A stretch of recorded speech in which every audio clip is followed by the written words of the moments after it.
آپ دیکھیے تو صرف مسلمانوں کی کتنی بڑی بڑی ریاستیں، 56 ریاستیں مسلم ریاستیں.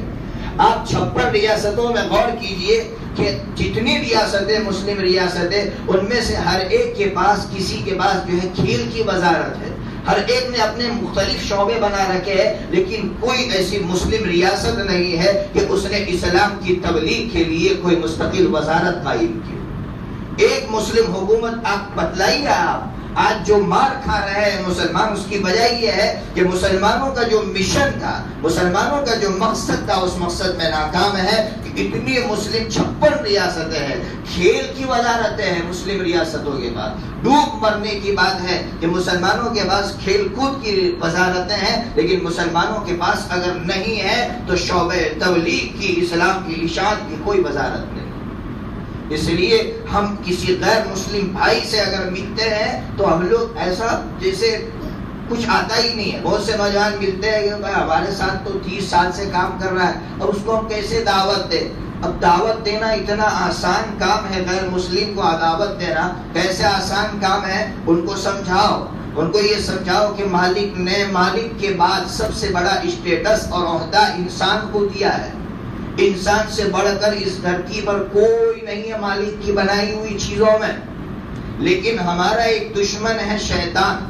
اس شیطان نے یہ کہا تھا کہ میں اس انسان کو سجدہ نہیں کر سکتا، اس کی تعظیم نہیں کر سکتا، اس کا سمان نہیں کر سکتا. تو ظاہر بات ہے اسے رب نے بھگا دیا تھا. جب رب نے بھگا دیا تو اس نے یہ کہا تھا جس انسان کی وجہ سے میں ذلیل ہوا ہوں، مجھے ذلیل ہونا پڑا ہے، اب پوری زندگی اس انسان کو ذلیل کروں گا. اور ذلیل کرنے کے لیے اس نے 2 راستے اپنائے. پہلا راستہ یہ اپنایا کہ میں انسانوں کو یا تو انہی کے برابر کے سامنے جھکاؤں گا، یعنی انسانوں کو یا تو انسانوں کے سامنے جھکاؤں گا، یا انسانوں کو انسانوں کی خدمت کے لیے بنائی ہوئی چیزیں، درخت ہے، دریا ہے اور یہ پتھر ہے، یہ سب چیزیں انسان کی خدمت کے لیے بنائی گئی ہے، انسان کی سیوا کے لیے بنائی گئی ہے. ایسی حقیر چیزوں کے سامنے انسان کو جھکاؤں گا تاکہ انسان ذلیل و خوار ہو کر رہ جائے. اب ان سے یہ کہو آپ غیر مسلم بھائیوں سے کہ اگر تم درختوں کے سامنے جھکتے ہو، اگر تم اپنے ہی جیسے انسانوں کے سامنے جھکتے ہو، تو بتاؤ تم ذلیل ہو رہے ہو یا تم عزیز ہو رہے ہو. تو پھر عزت کس میں ہے؟ عزت اس میں ہے کہ ہم اسی رب کو پکاریں جس رب نے ہمیں اتنا بڑا اسٹیٹس اور مقام دیا ہے. یہ سیدھے سمپل ہے. اس سے آسان تبلیغ اور کیا ہو سکتی ہے. اور انہی چیزوں کو بتلانے کے لیے ریشی آتے رہے، نبی آتے رہے، اور انتم میں سب سے اخیر میں انتم ریشی جو اس دنیا میں تشریف لائے وہ حضرت محمد صلی اللہ تعالی علیہ وسلم اس دنیا میں تشریف لائے. اور آقا نے بھی یہی کہا کہ اے انسانوں، تمہارا مقام بہت اونچا ہے، اور تمہارے مقام کا تقاضا یہ ہے کہ تم اسی ایک رب کو پکارو، تمہاری بنائی ہوئی چیزوں کو نہ پکارو. یہ غیر مسلم کے سامنے آپ تو 5 منٹ کی بات رکھ سکتے ہیں. ضروری نہیں آپ کسی کو مسلمان بنا دیں، لیکن آپ نے اپنی ذمہ داری پوری کی. آپ نے رب کا تعارف کروایا، آپ نے توحید کو عام کرنے کی کوشش کی. یہ آپ کی ذمہ داری تھی، آپ نے پوری کی. یوسف علیہ السلام نے یہ کام مکمل فرمایا. اللہ تبارک و تعالی نے جو ہے پھر بعد میں جن نوجوانوں نے خواب دیکھا تھا، خواب کی جو تعبیر بتلائی تھی، خواب کی تعبیر یہ بتلائی تھی یوسف علیہ السلام نے کہ جس نے یہ کہا کہ میں انگور نچوڑ رہا ہوں تو وہ واپس اپنے عہدے پر آ جائے گا، بحال رہے گا، اپنی ڈیوٹی پر واپس آ جائے گا، اور وہ بادشاہ کو شراب پلائے گا. اور جس نے یہ کہا تھا کہ میرے جو ہے سر پر ٹوکری ہے اور اس میں روٹیاں پرندے کھا رہے ہیں، اس کو سولی دی جائے گی اور پرندے اس کے سر کو نوچیں گے. ایسا ہی ہوا کہ جو کوک تھا، کوک مینیجر تھا، اس کو جو ہے سولی دی گئی، اور سولی دینے کے بعد وہاں طریقہ یہ تھا کہ اس کو چھوڑ دیا جاتا تھا، پرندے جو ہے نوچ نوچ کر اس کو کھا لیتے تھے. خواب کی تعبیر مکمل ہوئی. لیکن یوسف علیہ السلام نے جب خواب کی تعبیر بتلائی تو اس نوجوان سے یہ کہا تھا کہ تم میرا تذکرہ بادشاہ کے سامنے، جو بڑا بادشاہ ہے مصر کا، ایجپٹ کا، اس کے سامنے میرا تذکرہ کرنا. کیا تذکرہ کرنا؟ کہ ایک بے قصور نوجوان ہے، اسے جیل میں ڈال دیا گیا اور اس طرح کا الزام ہے اس پر، اور اس پر جو ہے زنا کا الزام ہے، تو اس آروپ میں اسے جو ہے جیل خانے میں ڈال دیا گیا ہے. وہ اس طرح کی بات آپ بادشاہ سے کر دینا. اب یہ تو یہاں سے گیا، چھٹکارا مل گیا، بادشاہ کے دربار میں گیا تو وہ بھول گیا یوسف علیہ السلام کا تذکرہ کرنا۔ اب کافی مدت کے بعد، قرآن تو یہ کہہ رہا ہے وَذَّكَرَ بَعْدَ أُمَّةٍ، ایک مدت کے بعد اس کو یاد آیا۔ مفسرین فرماتے ہیں 7 سال کے بعد یاد آیا۔ وہ بھی کب یاد آیا؟ بادشاہ نے خواب دیکھا۔ خواب کیا دیکھا بادشاہ نے؟ بادشاہ نے خواب یہ دیکھا کہ 7 موٹی تازی گائیں ہیں اور ان کو جو ہے دبلی گائیں کھا رہی ہے، اسی طرح سبزہ ہے اور جو ہے بالیاں ہے سبز، اور اس کو دوسری خشک بالیاں ختم کر رہی ہے۔ اس طرح کا خواب جب بادشاہ نے دیکھا تو بادشاہ نے اپنے تمام حواریین کو جمع کیا اور کہا یہ خواب میں نے دیکھا ہے۔ تو سب نے کہا بادشاہ سلامت، یہ تو آپ کے دماغ کا بخار ہے اور کچھ نہیں ہے، بہرحال اس کو بھول جاؤ، یہ تو ایسی باتیں ہیں۔ تو بادشاہ نے کہا نہیں نہیں ایسا نہیں ہو سکتا۔ تو وہ نوجوان جو ہے وہاں سے نجات پایا تھا، اس نے یہ کہا کہ ایک نوجوان جیل خانے میں ہے اور جس نے مجھے خواب کی تعبیر بتلائی تھی، اور اس نے مجھ سے کہا بھی تھا کہ بادشاہ کے سامنے میرا تذکرہ کرنا۔ فوراً بادشاہ سلامت سے کہا کہ بادشاہ سلامت اجازت دیجیے۔ کیا اجازت دیجیے؟ میں فوراً آپ کے خواب کی تعبیر پوچھ کر آتا ہوں، جاؤ پوچھ کر آؤ۔ اب یہ یوسف علیہ السلام کے پاس آئے، یوسف علیہ السلام سے خواب کی تعبیر پوچھ رہے۔ یوسف علیہ السلام خواب کی تعبیر بتلا رہے کہ خواب کی تعبیر یہ ہے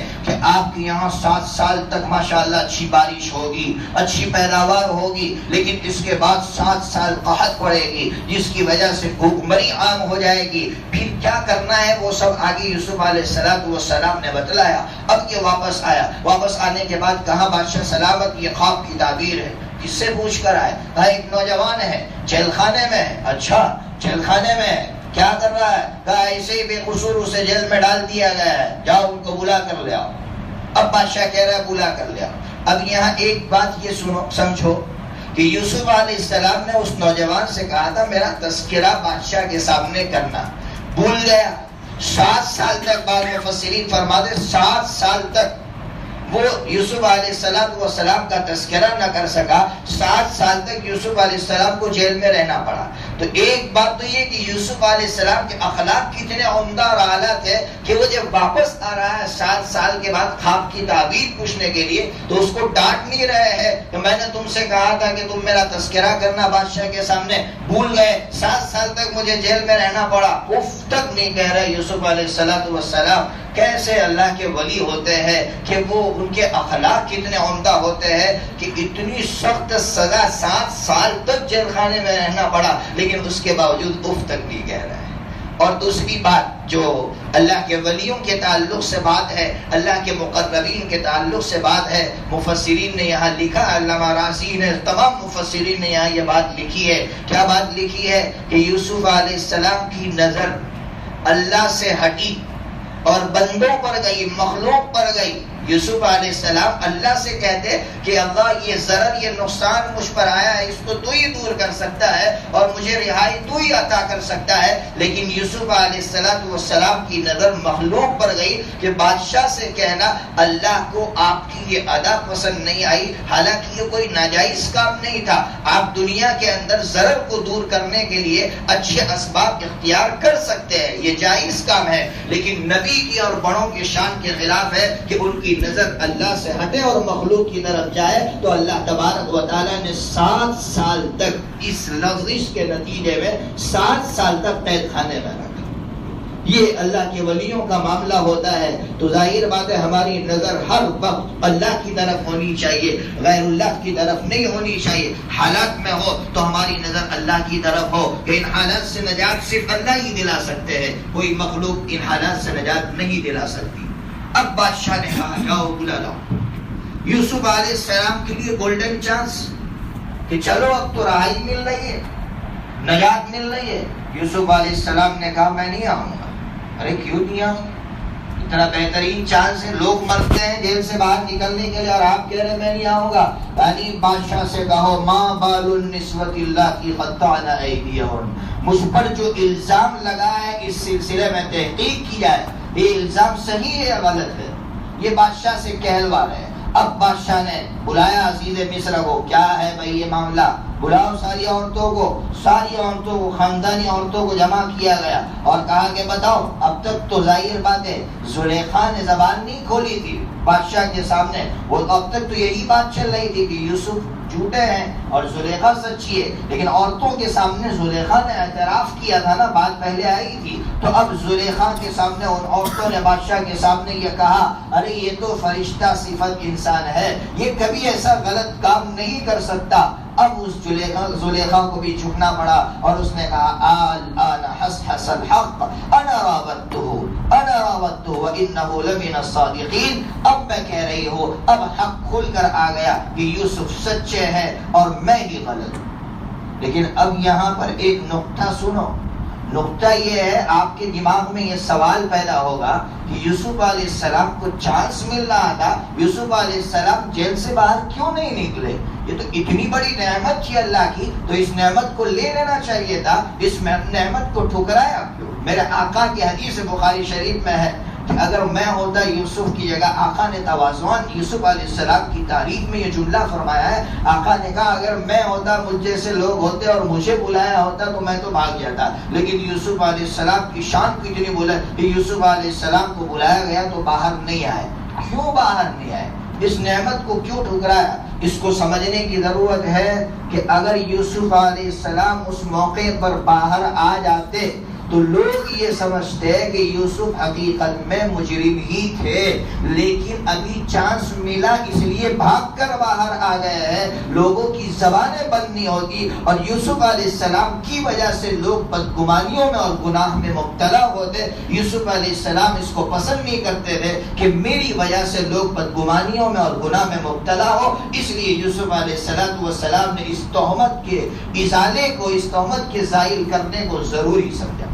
یہاں سے ایک نقطہ سمجھ میں آیا کہ جو قائد ہو، مقتدا ہو، اس پر اگر کوئی الزام آیا ہو اور لوگ یہ کہہ رہے ہو پریشر میں کہ آپ اس عہدے کو چھوڑ دیجئے، آپ نے بہت روپیے پیسے کھائے ہیں، بہت پیسے کھائے ہیں، تو اب ایسے وقت میں پریشر میں آ کر بہت سے لوگ وہ عہدہ چھوڑ دیتے ہیں اور اس طرح الگ ہو جاتے ہیں کہ لوگوں کی زبانیں بند نہیں ہوتی ہے۔ لوگ یہی سمجھتے ہیں کہ حقیقت میں انہوں نے کھایا ہے، چانس ملا، لوگوں نے پریشر ڈالا یا اس طرح کا چانس ہاتھ آیا اور یہاں سے الگ ہو گئے۔ اس وقت اس کی ذمہ داری ہے کہ معاملے کی صفائی کرے، معاملے کی صفائی کرے۔ آپس میں معاملہ خراب ہوا ہے ہم دونوں کا، تو ضرورت ہے کہ ہم معاملے کی صفائی کریں۔ جا رہے تھے راستے میں، سلام کیا، اس نے سلام کا جواب نہیں دیا، بے رخی برتی۔ میرے دل میں آیا کہ بھائی کیا ہے، اس کو مجھ سے کیا شکایت ہوئی، میں مل لوں۔ بھائی کیا ہوا، میں نے سلام کیا تھا، آپ نے میرے سلام کا جواب نہیں دیا، کیا مجھ سے کوئی غلطی ہوئی ہے، آپ کو کوئی شکایت ہے مجھ سے؟ اگر شکایت ہے تو آپ بتلا دیجیے، میں معافی مانگنے کے لیے تیار ہوں۔ معاملے کی صفائی ہو، معاملے کی صفائی ہو، ورنہ نقصان کیا ہوگا؟ اگر آپ معاملے کی صفائی نہیں کریں گے تو وہ سامنے والا پوری زندگی بدگمانی میں مبتلا رہے گا اور وہ بدگمانیاں ختم ہی نہیں ہوگی۔ ہماری سوسائٹی میں ہوتا ہی یہی ہے۔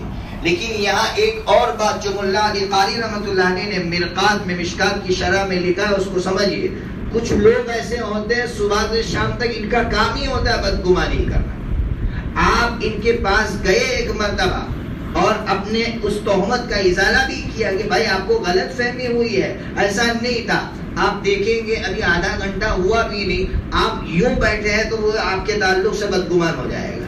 آپ تھوڑا ٹیڑھا چلیں گے تو آپ کے تعلق سے بدگمان ہو جائے گا۔ کچھ لوگوں کی عادت ہی ایسی ہوتی ہے، تو ملا علی قاری رحمۃ اللہ علیہ فرماتے ہیں ایسے لوگوں سے معاملے کی صفائی ضروری نہیں ہے۔ کب تک صفائی کرتے رہو، یہ تو عادی ہو گیا ہے۔ معاملے کی صفائی تو اس لیے تھی کہ آئندہ وہ گناہ میں مبتلا نہ ہو اور اس طرح کی بدگمانی عام نہ ہو، ورنہ اس طرح لوگ پروف ہو جاتے ہیں ہمارے معاشرے میں کہ معاملے کی صفائی پر صفائی کرتے رہو، لیکن وہ معاملے کی صفائی کیا کرے، آدھے گھنٹے کے بعد واپس بدزن ہو جاتا ہے۔ ایسے لوگوں سے صفائی کی کوئی ضرورت نہیں ہے۔ ایسے لوگوں کو ان کے حال پر چھوڑ دیا جائے، اللہ سے دعا کی جائے کہ اللہ ایسے لوگوں سے ربنا لا تجعلنا فتنة للقوم الظالمین ونجنا برحمتک من القوم الکافرین من القوم المفسدین ومن القوم المبتدعین ومن القوم الضالین۔ اللہ اس طرح فساد پھیلانے والوں کی شرارت سے میری اور پوری امت کی حفاظت فرما، اس طرح دعا کرنے کی ضرورت ہے۔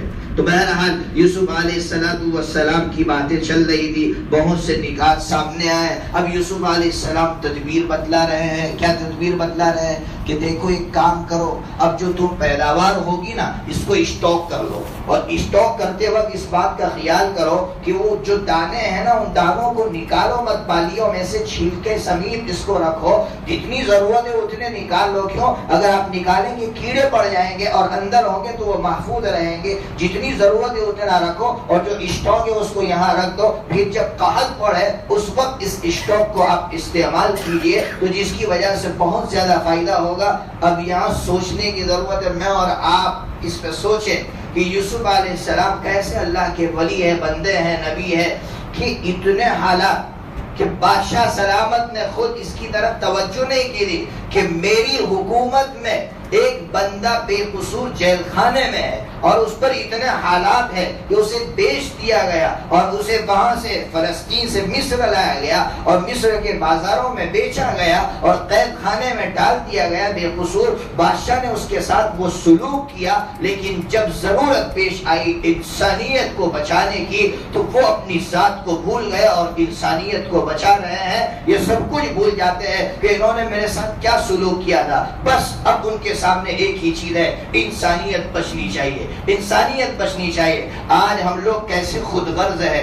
اگر میرا کسی کے ساتھ معاملہ ہوا، اس نے میرے ساتھ غلط سلوک کیا، بعد میں کسی عہدے پر فائز ہوا، اسے ضرورت پڑی میرے پاس آیا، تو اب میں اس سے کہتا ہوں اچھا یاد ہے تمہیں وہ دن، یاد ہے تمہیں وہ دن جب تم نے مجھے ٹھکرایا تھا، جب تم نے مجھ پر وہ الزام لگایا تھا، بھول گئے، نکلو یہاں سے. ایسے اللہ کے بندے نہیں ہوتے ہیں. اللہ کے بندے وہ ہوتے ہیں کہ وہ اپنا سب کچھ بھول جاتے ہیں اور یہ کہتے ہیں کہ بس مجھے تو اس کا فائدہ سوچنا ہے، اس نے میرے ساتھ کیا سلوک کیا اس کا بدلہ میرا اللہ دے گا. اگر میں معاف کر سکتا ہوں تو معاف کر لوں، اور اگر مجھ میں معاف کرنے کی طاقت نہیں ہے اللہ کے حوالے کر دوں. بس یہ اتنا میں کر سکتا ہوں، باقی میں اس سے انتقام لینے کی کوشش نہ کروں. عام طور پر انتقام لینے کا مزاج ہماری سوسائٹی میں زیادہ ہے کہ جب میں اس پوزیشن پر آ جاتا ہوں تو پھر میں انتقام لیتا ہوں. بہت بڑے بڑے انتقامات لیے ہیں لوگوں نے.